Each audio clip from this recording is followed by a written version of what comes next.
Hello and welcome to SquishiVision, where I have just finished watching the first two episodes of What If Season 3. What if the Hulk fought Mecha Avenger, and what if Agatha went to Hollywood? I think they are two pretty solid episodes. I appreciate the very kind of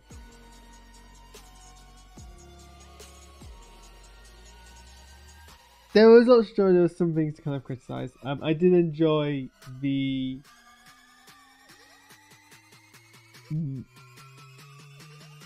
buy-in on the mecha genre, the kaiju genre aspect of the first episode. You know, nothing complicated. Freak accident, gamma radiated monster. It was your average kind of mecha anime stuff. I didn't go full into it. I don't know. I think I'm more familiar with mecha in terms of Power Rangers than I am anime. I did watch a few anime when I was younger that did have like mechs, but they were never the animes I watched a huge deal of. So like I know there's a whole genre of it, and that's not like Japanese mechs are not something I'm hugely kind of familiar with as like a genre. So that's fine. But I did enjoy it. Like I'm more familiar with Power Rangers point of view. There's still like plenty that come laying into there. It did have a lot of Pacific Rim kind of vibes to it, which obviously is American live action kaiju kind of stuff. So I can appreciate from that point of view. But it was a solid episode. It had a solid kind of theme that it by no means failed to kind of deliver. The thesis is basically, if you give people a chance, if you don't fear them, if you respect them as a person, that's a powerful way to show kindness, and that's the way in which ultimately Sam wins the day, is by getting over his own bigotry is a strong word in this context, but fears of kind of the Hulk and Banner, being forgiving and letting that forgiveness break the cycle of violence. It's a very I'm projecting a lot of themes here. It's a very kind of simple black and white morality. It's not going too deeply into examining that concept, but the thesis is available, and it's basically in fact it's a pretty deep, nice message to put into an episode, which is basically, hey, we want to do the Avengers mechs. I feel like it comes in a bit more, like we didn't hugely get a chance to kind of explore a lot of the details of these mechs, and I feel like a lot of the appeal of the mech genre is basically like the tech gore, the tech porn, like being able to basically see these robots move and look at the details and like their maneuvers and the way they transform and their features. I feel like that's a lot of the reasons why people get into that kind of a genre, and I don't think we really delivered on that. Like there's like, for example, when they all transformed, they all like kind of joined together into the super mech.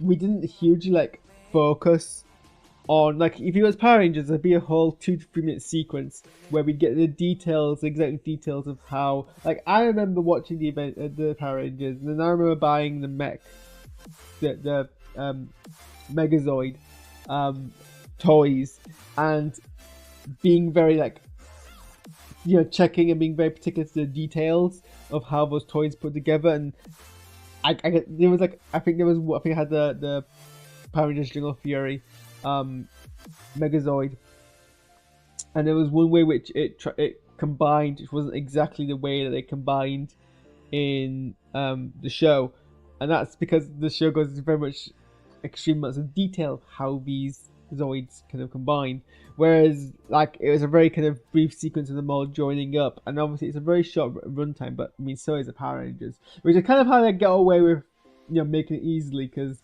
about a third of an episode's runtime is basically, you know, archival footage. But yeah, it kind of, it would have been nice if we had more details of that. And like, we only really saw, I mean, we saw this one in my background, the Falcons, Captain America mech is the one that we saw in the most detail, and we didn't really see any other mechs in detail, and I guess there's lots of opportunity there. I think maybe if we spent more runtime on that, it would have been a much more pleasant mech episode, but it's fine. And then we got the second episode, which is What If Agatha Went to Hollywood. I'm not quite sure like where the appeal of this episode kind of came from. I mean, I'm not saying it's bad, I'm just saying as like a concept idea, I wouldn't rate it particularly highly, but it was nice to kind of get Catherine Hayne to do more Agatha stuff after Agatha all along. And more Kumail to do Kingo stuff.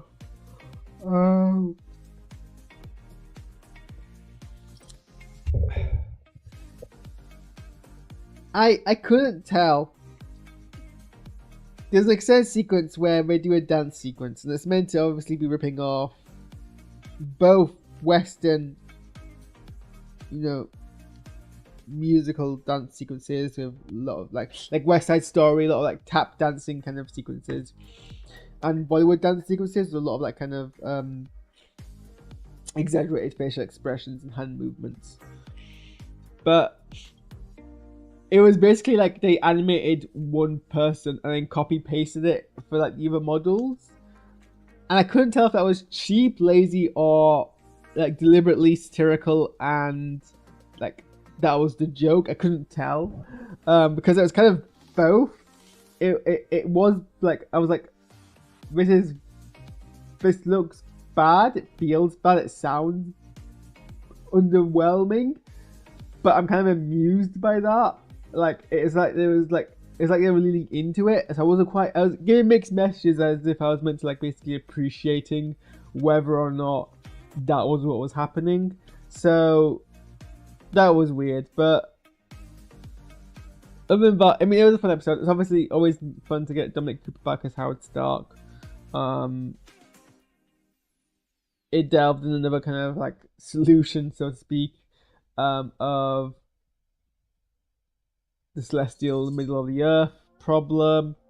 It's obviously good to get the Eternals back, because I don't think we've really had the Eternals be in the MCU since the Eternals in anything kind of meaningful fashion, except for like kind of like cameos.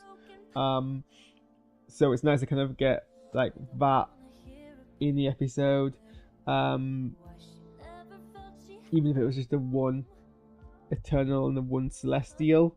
I still enjoyed it, and obviously it's, and Kumail's always a joy to kind of listen to. I wouldn't say that it was like everyone's best performance voice acting wise. It was passably good. I mean, compared to 2 episodes, it's less strong. It has a less kind of like clear part. The resolution of I was expecting a twist to be, you know, Kingo going like, you know, surely you'd rather be loved than, you know, or admired than feared.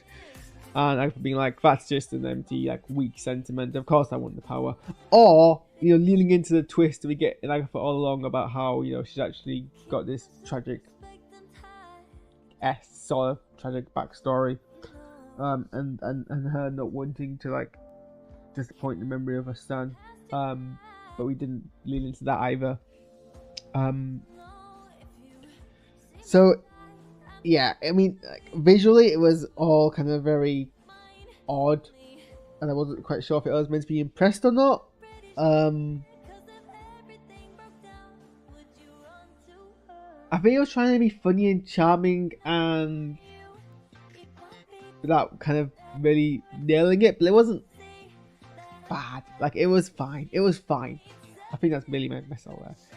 So yeah, those are those are the first 2 episodes of What If. I suspect episode 3 will drop some point today. I know it's still, I think it's a road trip one between Winter Soldier and Red Guardian. So it's basically Thunderbolts Light that we're gonna get. So we'll watch that. It's 2 o'clock. Do I want to go to sleep? I want to play Helldivers because I've downloaded the game ages ago. I've not had a chance to play it yet, but I keep feeling I'm missing out. But might be a tomorrow thing or later on today thing. So, but I do kind of want a game. I do need to record my wicked reaction video. Should I do that now? Could do that now.